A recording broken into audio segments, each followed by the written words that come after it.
I hereby call to order this meeting of the Dayton Board of Assessors, regular meeting on August 6, 2025. The time is 9:44. This is a public meeting being video and audio recorded for cable broadcast and internet posting on www.dayton-ma.gov and YouTube. I'd like to ask everyone to please stand for the Pledge of Allegiance. I pledge allegiance to the flag of the United States of America and to the republic for which it stands, one nation, under God, indivisible, with liberty and justice for all. Thank you very much. Attendance, Bill and Nancy are here. Eric is not. Any old business? New business, signed motor vehicle abatements in 2025. Mr. Chairman, I move that we approve and sign the levy of 2025 motor vehicle abatements, August, in the amount of $928.06. I'll second that. Any discussion? All in favor? Aye. Aye.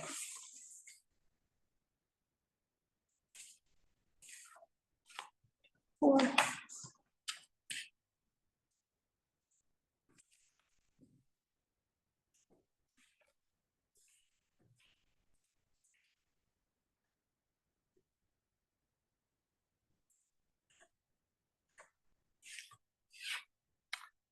Mr. Chairman, I move that we approve and sign the levy of 2024 motor vehicle abatements, August, in the amount of $458.50. Step down to second. Any discussion? Hearing none. All in favor? Aye. Aye.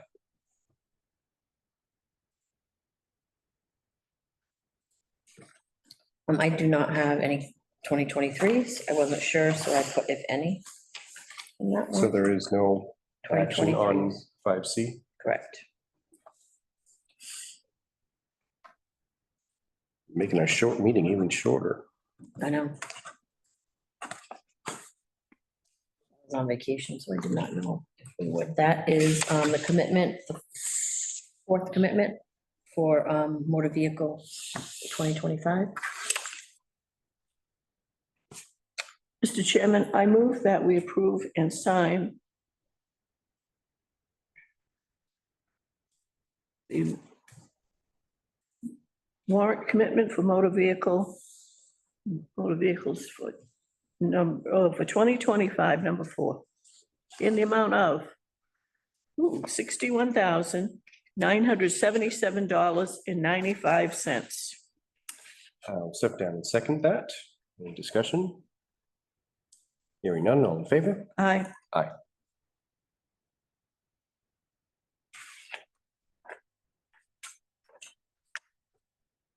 If that's all the new business, correct? Yes. I will slide into public input. I would like to ask Stephanie a question that either confirm my knowledge or educate me that I am wrong.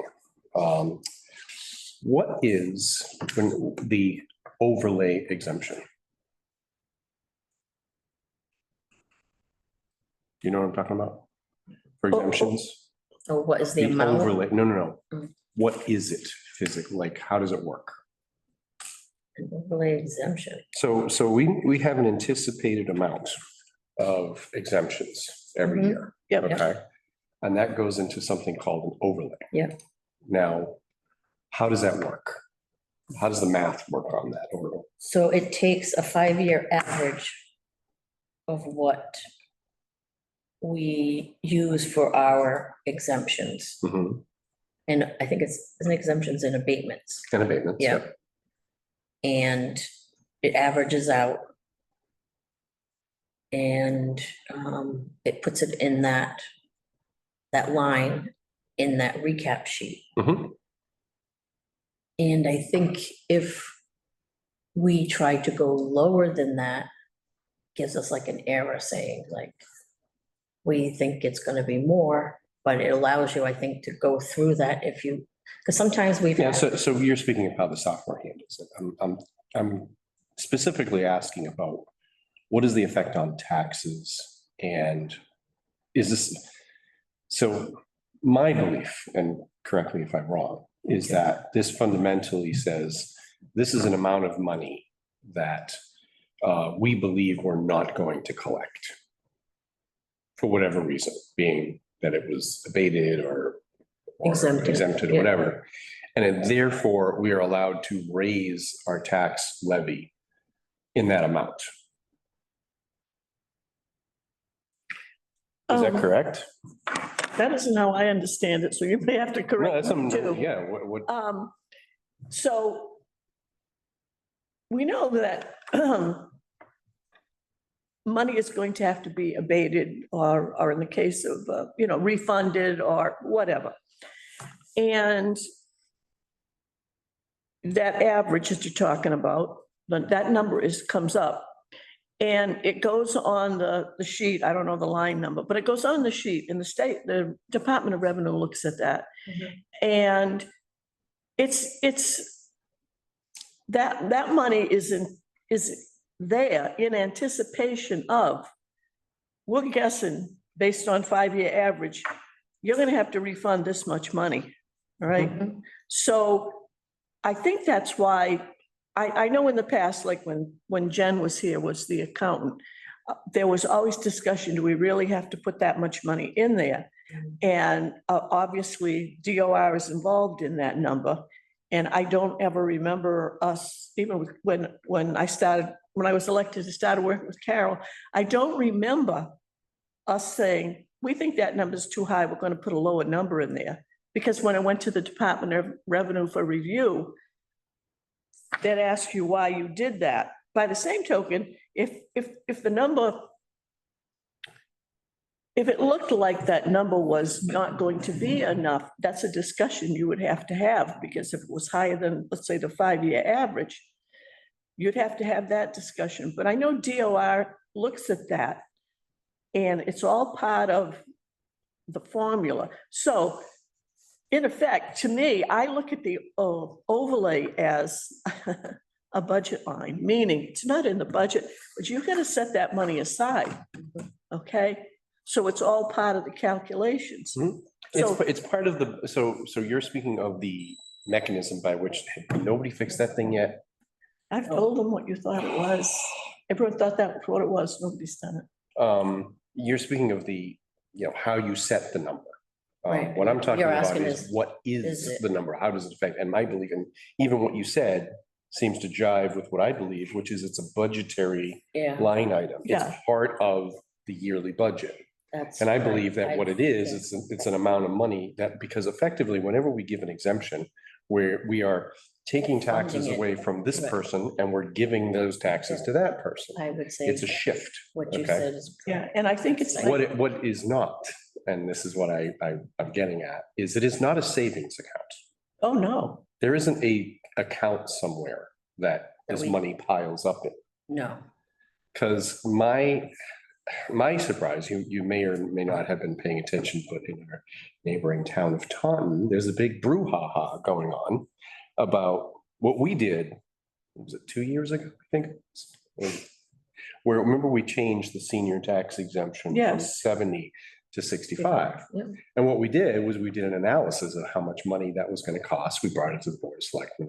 yeah, blah, blah. analyze things and. So have you guys seen this in the news and I talking? haven't seen it, but I'll be looking So for there's a it. big brouhaha about who's taking credit for such a thing. It's between the mayor and some other person, and they're bickering about, who did this.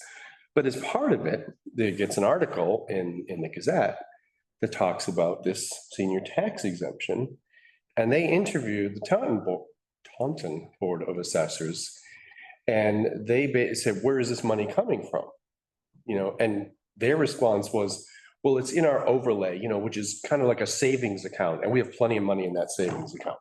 And Good. I looked at that and I was like, no, that's not how it works. That's not how it works. How it works is when you give an exemption to somebody, it raises taxes for everybody. Mhm. And it doesn't cost, like you don't have to cut services or something like that. No, It costs in terms of higher taxes. Yeah. And I am aware of that. And every time I champion for an exemption to be changed, or, I mean, I always look at it as how much is it gonna cost? Mhm. And it's usually pittance. And as I'm sure it is in Taunton, just like everywhere else, the pittance. You know, it's everybody pays an extra $1 a year and a senior gets Stays a in their drink, home. stays in their home. Exactly. And I think that's worthwhile. So anyways, I just wanted to bring that to your attention. I'm curious, I may actually reach out to the Gazette. I'm not sure. And to correct that, because I think it's wrong. when the I think you public ought to gets contact the misinformed. assessors in Taunton and say, could you explain to me how you do that? Yeah, where's your bank account? Because I ain't got that bank account. I actually have a meeting. We have our BCAA, the meeting that Bristol County Yeah. Assessors, yeah. on the 28th, I think, and he is the president of our, The guy from Taunton? yeah. Oh, no So kidding. I'll have to. So do you want to mention the ask? article Can you do about it? Can you ask him? Ask him what. Yeah, Where's that's that all bank about. account you've got? Yeah, yeah. How do you actually fund your overlay account? My other thought too is, and I haven't looked at the form in a long time, but that form that has that on it and lots of other stuff, the recap sheet. There are other things that we get assessed, towns, communities get assessed. But it's almost like it comes off the top. It's not like we raise and appropriate X for this and X for this. Some of the stuff, as I remember, is actually a reduction in the state aid. So you don't in effect raise and appropriate it because they've already taken it. Or that's why if in a regional school district, you absolutely positively refuse to fund the budget at whatever level. And like if you have the town meeting and still doesn't work, they just look at your state aid and said, how much have they got coming? Okay, reduce it by this amount. That's gonna pay for them for the school thing. I mean, because that's the club they have, whack. Yeah. So, but there are those kind of things like we talk about in our budget, in our town budget, we raise and appropriate money for the Bristol County Retirement Assessment thing. But, and then obviously we raise money for the kids that go to Aggie school. Those are clear budget items. But it seems to me there are also Bristol County, what do I want to call it? It's to run the county, The county assessment, yeah. the county assessment. That's, Commissioner thing. yeah, that comes, so in the budget, we see the school and we see the retirees, but that county assessment thing, that doesn't show up except on, I believe it's on that recap sheet, isn't that where it shows up? Somewhere it shows up, because the first time I saw it, I said, how many times are we gonna pay the same thing? And they said, that's not the same thing. Right, we just Okay. get like a letter like this. Yeah. Saying this is what you owe, Yes, and then we just. and hand if you off. pay it by I think, if you pay it by the 1st of July, don't you get a little discount or something? I don't know. I'm not- I think there was a That would be small nice. amount. We're not talking tons, but it seems to me, I can remember Mary Hathaway saying something like, yeah, if we get the money, we pay it the 1st of July because we get a little break, something like that. Yeah, so anyhow, All right, any other public input? Hearing none, do we have any correspondence? I mean, all I had was I forwarded the email asking about the MAAO membership. Yes, I saw that, So that was all saying it's not required, so, as expected. yeah. So she wanted to email your names to remove you guys from. Yep. So I did that. So that was it. And minutes? Yeah. A bunch. so you've seen them? I have seen, is this the same bunch Yep. as you, Yes. as was I emailed? printed out the ones that Nancy sent out in Okay. case she made any Yep. changes. I looked over it and I had no Except the long meeting. issues, except I was like, it was 1 o'clock. I mean, it was really 1 o'clock, so, okay. Mr. Chairman, I make a motion that we approve and sign the minutes for January 15th, January 29th, February 19th, April 23rd, and May 14, 2025. I will step down and second that. Discussion, there were no Oh, we only do executive minutes in executive session, is that correct? Yeah, So any other discussion? All in favor? I Aye. May I have these, or is this for Nancy? gotta sign them. Okay, I can, don't worry about it. I can print them out of that. from the- I'm gonna have Val attach them to the agendas on the website. Excellent. Unanticipated items? Any motion to adjourn? Mr. Chairman, I make a motion, we adjourn. Second, all in favor? Aye. Aye. Have a good day, everybody. 9:59. What time is it? 9:59.